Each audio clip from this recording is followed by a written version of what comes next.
ताई काय सांगणार आज या ठिकाणी तुमच्या हस्ते मुख्य स्वच्छता ध्वजारोहण पार पडलेलं आहे, काय संदेश आहे जनतेला? आज महाराष्ट्र दिन आहे आणि महाराष्ट्र दिनाच्या मी समस्त महाराष्ट्रातील आपल्या सर्व चॅनलच्या व्ह्युअर्सना मनापासून शुभेच्छा देते. जालना जिल्ह्याचे पालकमंत्री म्हणून महाराष्ट्र दिनाच्या ध्वजारोहणाच्या कार्यक्रमाला आज मी इथे उपस्थित आहे आणि जालना जिल्ह्याचे विकास, त्याचं प्रगतीपथ आणि महाराष्ट्राचं प्रगतीपथ याच्यावर विस्तृत असं मार्गदर्शन आजच्या भाषणामध्ये मी केलं. केंद्र सरकारने काल देशामध्ये जातीनिहाय जनगणना करण्याचा निर्णय घेतलेला आहे, काय वाटतं? खूप खूप खूप म्हणजे एकदा नाही, दोनदा नाही, 3 वेळा सरकारचा आभार आणि अभिनंदन.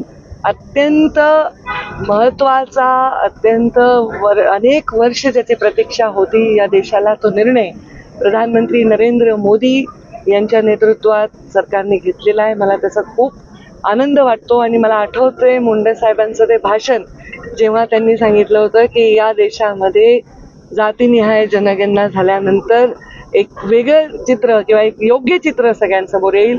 आणि त्यांचं ते भाषण कालही खूप व्हायरल झालं.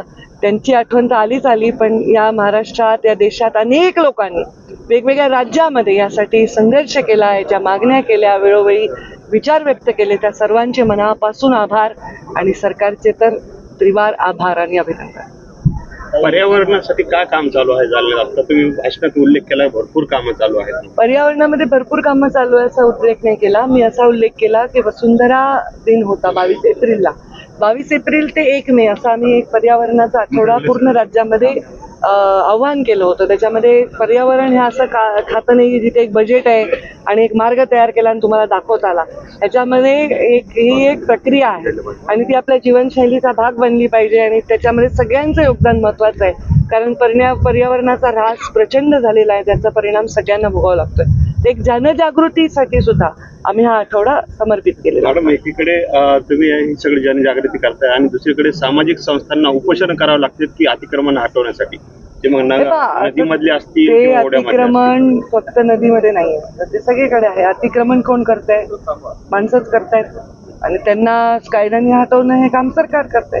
की काही असं जगावेगळं इथे नाही. आणि कुठेही बाहेरच्या देशात जरी गेलं ना तरी आपल्याला ही परिस्थिती दिसते. शासनाने कडक कारवाई करून अतिक्रमण हटवली पाहिजे. जालना जिल्ह्यात 57 कोटी रुपयाचा घोटाळा झाला आहे. शेतकऱ्यांचं जे अनुदान होतं गारपीट अतिवृष्टी ते अधिकारी आणि कर्मचाऱ्यांनी टाकल्याचं ते मला तसं असेल तर लेखी तक्रार कोणी दिली तर मी त्याच्यावर पूर्ण तपासण्याची संबंधित विभागाला विनंती एक शेवटचा तपासणी करा. शेवटचा प्रश्न मला जजेस बरोबर उद्घाटन आहे करून. मनोज जरंगेंनी काल पुन्हा मुंबईला जाण्याचा इशारा दिलेला आहे आणि त्यांनी सरकारला साथ घातली की 6 जून पर्यंत आमच्या मागण्या पूर्ण करा, नसता आम्ही 28 ऑगस्टला अंतरवालीतून मुंबईच्या दिशेने प्रस्थान करू आणि 29 ऑगस्टला मुंबई येथे आझाद मैदान किंवा मंत्रालयासमोर आम्ही उपोषणाला बसणार आहे. सरकारने त्यांच्या मागण्याचा सहानुभूतीपूर्वक विचार करावा आणि मी जसं सांगते नेहमी वेळोवेळी चौकटीत कायद्याच्या राखून सन्मानपूर्वक त्यांना न्याय द्यावा. चला, थँक्यू.